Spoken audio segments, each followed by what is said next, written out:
Hey,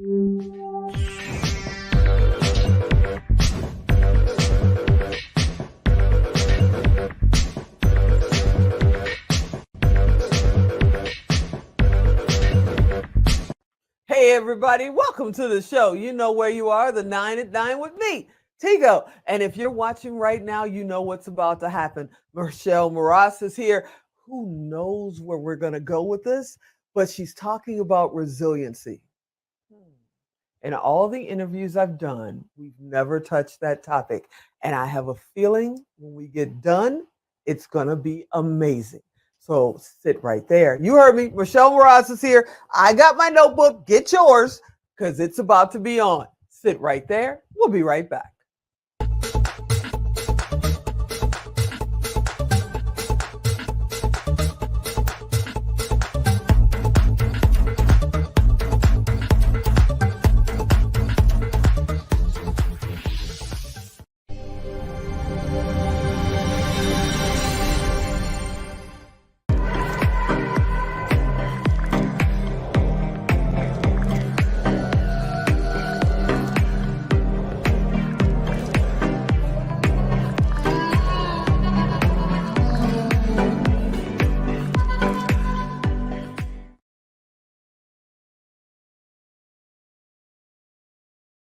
Hey, everybody. Yep, you heard me right. Michelle Mras is here. I'm not going to waste any time because she's talking about resiliency. Michelle, are you out there? I'm here. Woo! Okay, resiliency. I mean, let's talk about it. We're not talking about sports. So where are we going with this one? Well, resiliency, I was told that if there's a dictionary out there, actual paper dictionary, my face would be right next to the word resiliency from everything I've ever gone through and who I am today. Now, the definition of resiliency is basically the ability to return to your original shape after, or size or whatever, after stressors come to your life. I like to say that resiliency is actually bouncing back to the original, if not better. So what I think about with resiliency is that you have to be able to spring back. Leaders have to be able to spring back, and they need to be able to spring back from any temporary setback. And I have a story to tell about resiliency. It's how I see it. I'm ready. Let's go. Okay. Have you heard of the story of the carrot, the egg, and the coffee bean? Yes. I tell that. Okay, go. That is the story of resilience. The carrot goes into it's hard. Okay. And when stressors come into its world, it's hot water. So you put a carrot into hot water. The carrot, which was hard, goes into hot water. It becomes soft. And if you boil it long enough, if you put it through enough stress, it falls apart, it dissolves, it loses itself. If you put an egg, which is very fragile, into hot water, so you start off fragile, you put it in hot water, it turns hard so much that you have to hit it to crack it, right? It kind of stinks too. And then the third is the coffee bean. Coffee bean is hard and it's bitter. But you put that one in hot water, and instead of it succumbing to the surroundings of that heat, of that stressor, it actually changes the environment. It becomes something new and better and stronger and more pleasing, right? So when it comes to resiliency, are you a carrot that falls apart under stress? An egg becomes very hard under stress, or the bean that evolves into something bigger, better, stronger, and more acceptable, that you actually change the entire environment to be better? Who are you when it comes to stressors? So when I think that when bad things are happening, I see myself as a coffee bean. I've gone through hell in a handbasket in the past 4 years, and I'm a better person today than I was 4 years ago. Are you a carrot and egg or a coffee bean? Now, my girlfriend shared that story to me, and I'm like, ooh, I like that so much better than my analogy. I used to use a rubber band because I would say, rubber bands are meant to stretch, and they stretch sometimes so much that the force has to go somewhere. Where do you want to go? In my case, when I was going through stressors, I aimed it to global speaker and author, because when I get ready, I'm going to be completely ready. And as soon as that stressor lets go, I'm going to fly forward. And that's exactly what I did.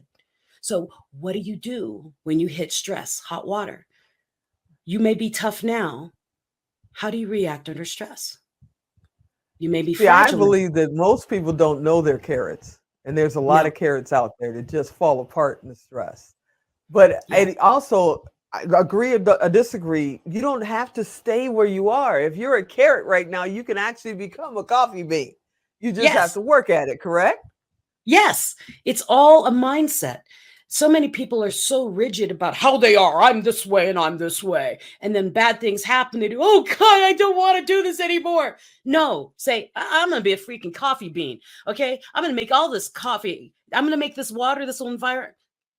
I'm going to make it carrot soup. Whatever you want to do, you are in control. As I said back when I was here last time in July, you are there's three types of control. There's your control, the other person's control, and God's control. You can Mhm. control who and how you react.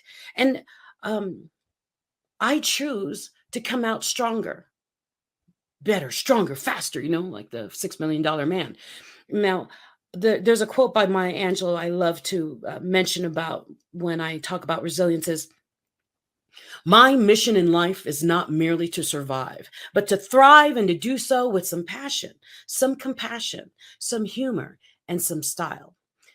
And I say that quote by Maya Angelou when it comes to resilience is because many of us go through life just kind of experiencing every day as it is Mhm. and doing, oh, woe is me, or that's just how it is. This is my life. It always happens to me.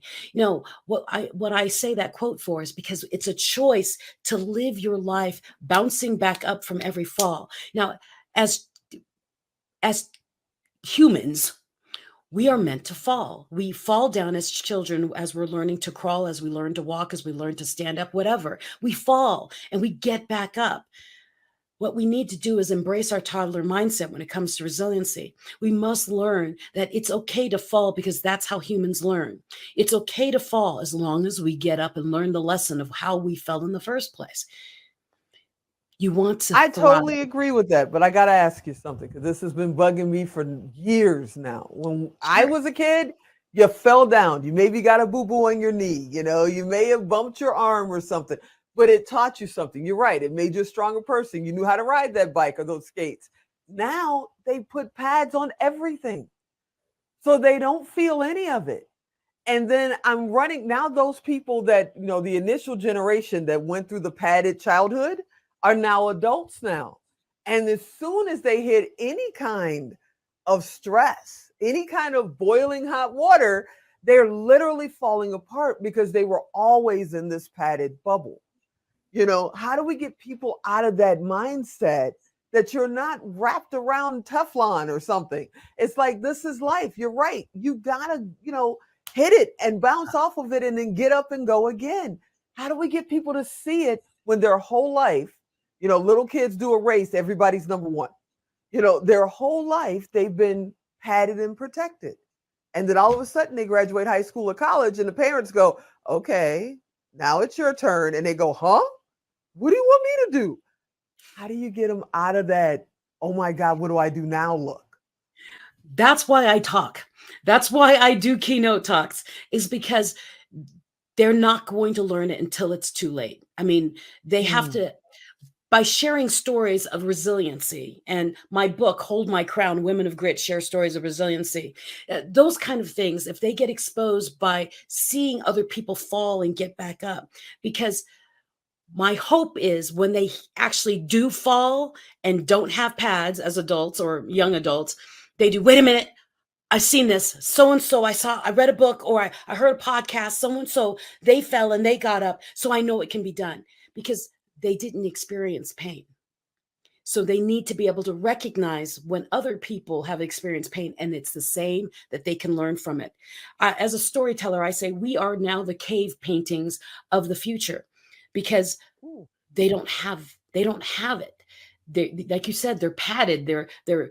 Remember when we fell down? We would that mercurochrome, cone, that brown stuff our parents would put on our cuts. It was like, never mind. Oh, never mind. I'll bleed. Just don't put it on me. I mean, our health, the things that protected us, was even painful. I mean, Yeah. nowadays, even at the dentist, they numb you first, then put the shot in. When we were kids, they would put that big old thing in our mouth and put Yeah. that shot in. I mean, suffering was part of getting healed. Ooh, He's a you and kid. I could sit here and talk about this for hours. I see you're Yes. speaking my language. You got to come Get back. up, You got people. I know you've been here for 3 months in a row. I'm hoping you'll come back and do it again because the Anytime. information you share is priceless. I cannot tell you what an honor it is to have you be a guest on the show. You are Thank you. absolutely amazing. Please tell people how they can find you. Find me by my name. Go to www.michellemras.com. That's MICHELLEMRAS, michellemras.com. You can find me there, find me on social media. But best, subscribe on my website, and then you can know where I am, what I'm doing, and how to reach me at all times. You're amazing. Thank you so much for these 3 amazing interviews, all the information you've shared. I hope you'll come back again because I learn something new every time you're here. Yay! My job is She done. said, she said, hey, your job just started. All right, everybody. I hope you enjoyed this episode. I know I did. I hope you go back and watch all 3 of these episodes because, oh my gosh, the knowledge she shared is absolutely amazing. And as always, I'm Tigo. I'll talk to you next time.